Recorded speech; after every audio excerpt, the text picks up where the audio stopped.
Hello everyone, I am Michael Mruger. I am the managing partner of Greenbush Financial Group. When we are consulting with clients about their pension benefit payout options, there's usually a lot of options to choose from. Do I want a straight life? Do I want a 100% survivor benefit? Do I want to elect some type of pop-up election in certain plans?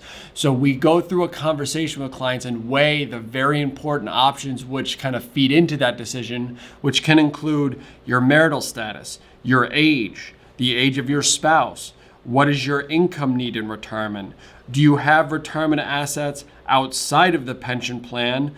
There's health considerations, your life expectancy. What is the financial stability of the company that's actually sponsoring your plan, tax strategy, and your risk tolerance. First, we'll start off by covering how each of the various pension options work. So a lot of pension plans will offer first a lump sum option. So instead of taking monthly payments for the rest of your life, they say, here's this big dollar amount.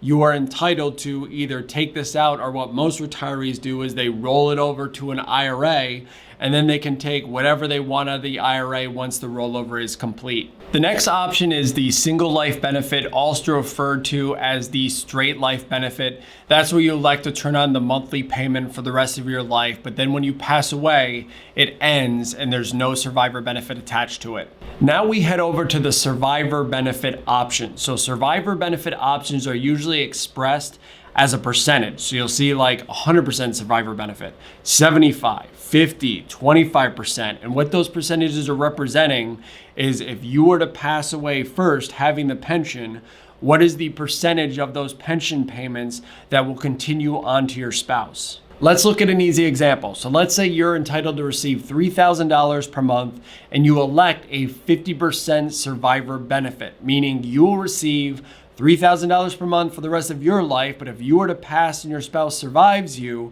they would then be entitled to receive 50% of your benefit, which would be $1,500 for the rest of their life. So it doesn't just end, like some of the payments would continue. Now, what you're going to see on your pension statement is that single life benefit is typically the highest monthly benefit. When you start adding survivor benefits, your monthly amount will start to decrease typically because now they're not covering one life, they're potentially covering payouts on two lives. And it's also true that as the survivor benefit increases from, let's say, 50% to 100%, your monthly pension amount can start to go down, but you have to decide, is it worth it? The last option we're going to cover is the pop-up election. So some pension plans, including the New York State pension plans, have a pop-up option, which the way this works is if I have a spouse and I elected a survivor benefit, that means my single life benefit was, let's say, $3,000, but because I elected a 50% survivor benefit, I'm only getting $2,800 per month, so a slightly reduced amount.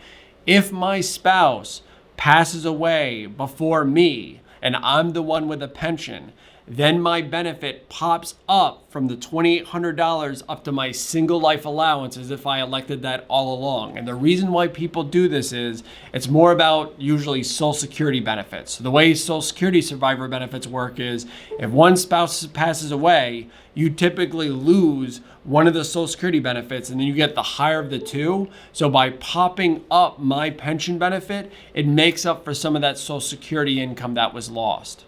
Marital status obviously comes into play with your pension elections because if you're married and you have a spouse that's dependent on your income, obviously weighs more heavily on those survivor benefit options. But if you're not married or your domestic partner is not eligible to become a beneficiary on your pension plan, then you're looking at more the straight life or lump sum option. And depending on which one makes sense, whether it's those straight life payments for the rest of your life or the lump sum, will really depend on things we're going to talk about later on, which is your income situation. Would you want to potentially leave assets to your kids, and other factors that are going to come into play. If you are married when you're making these pension elections, that survivor benefit option is very, very important. We've seen people make the mistake that they see the highest benefit amount, they just elect to turn that on and they roll the dice saying, I hope I outlive my spouse, and then something unexpected happens and all of a sudden those pension payments fully stop, and that might have been the lion's share of the retirement income, and now it's put the surviving spouse in a very, very difficult situation. So normally we're running an analysis to say,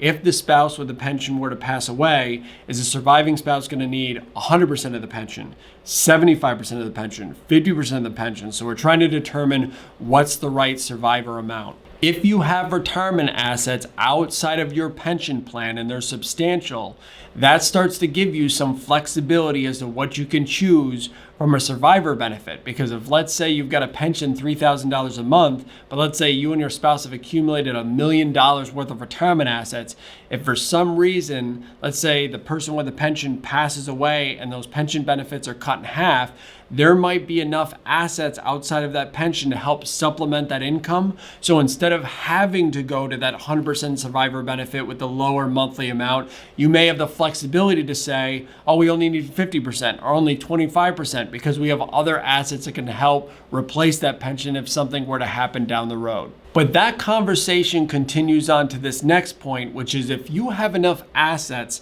outside of your pension to help kind of subsidize the survivor benefit, that probably also means that if you wanted to lock in the 100% survivor benefit and accept a lower pension amount, you could probably do that. And should you do that? Because it's just one variable that gets taken out of the retirement equation. Because if, let's say, my straight life benefit is supposed to be $3,000 a month, but the 100% survivor benefit is $2,700 per month, and I can afford to take $300 out of the mix and just remove that variable entirely, that if I pass away, let's say 3 years after I retire, my wife is going to keep getting 100% of my benefit for the rest of her life without then putting a strain on that asset retirement nest egg that we've accumulated.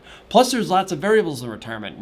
We could hit a recession in a few years and that asset nest egg could drop, and we were going to use that to supplement that survivor benefit, which is now not working. So it's one of those where sometimes the safer path to go is, if you can afford it, why would you not just elect the 100% survivor benefit to take those future variables off the table? The other benefit that strategy opens up by locking in that 100% survivor benefit is I may be able to take more risks now with my other outside assets, because at no point will I have to take a substantial piece of that to replace the pension or the lower survivor benefit that's now missing should I pass away first. The age gap between the spouses can also factor into your pension decision. If you have the pension and you are much older than your spouse, then that might lead you to a healthier survivor benefit just based on actuarial tables. It's expected that your spouse is going to live longer than you, so that survivor benefit would be intact for longer, and vice versa. If you are much younger than your spouse and you have the pension,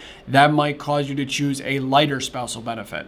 Special health considerations and longevity also play into this decision. If we have a spouse that was forced to retire because of health reasons, obviously there's a greater need probably for survivor benefits if they're married. Longevity, life expectancy. So for most analysis, we'll use age 90 for most clients. But if I have a client that their spouse, their mother, their grandmother, and their father all live past age 93, that's obviously going to factor into the equation as well. A rising risk that we're seeing within the pension industry is this: the solvency of the companies and organizations that are sponsoring these plans. And you're seeing it all over the news, like a hospital goes bankrupt, union, company goes bankrupt, and all of a sudden the employees that have worked there 20 or 30 years either have their pension wiped out or it's greatly reduced, and then they get put in this crisis situation. So when you're presented with your pension options and you're worried about the financial solvency of that company, you may choose that lump sum option to say, I'm going to take my money while I can, move it over to an IRA, and then it could potentially limit that future risk. This is happening with enough frequency now that we actually created a separate video to educate people as to what happens to your pension when your company goes bankrupt, and I'll put that in the description below. The last factor we're going to talk about is tax strategy. So for clients that have pensions and they also have assets outside of the pension plan, so they could choose whether or not they need to take income from the pension or from their assets to meet their income needs of retirement, that's where we overlay the tax strategy, because there's some really creative things we can do to kind of say, hey, instead of taking that monthly pension payment amount that's going to be income every year, and then we stack Social Security on top of that, and then when you're 72 you have to take RMDs from your pre-tax accounts, instead of like stacking all this income and paying it at a much higher rate, if we take your pension and we roll it over to an IRA, which says we can then control what money comes out from year to year. We could do things like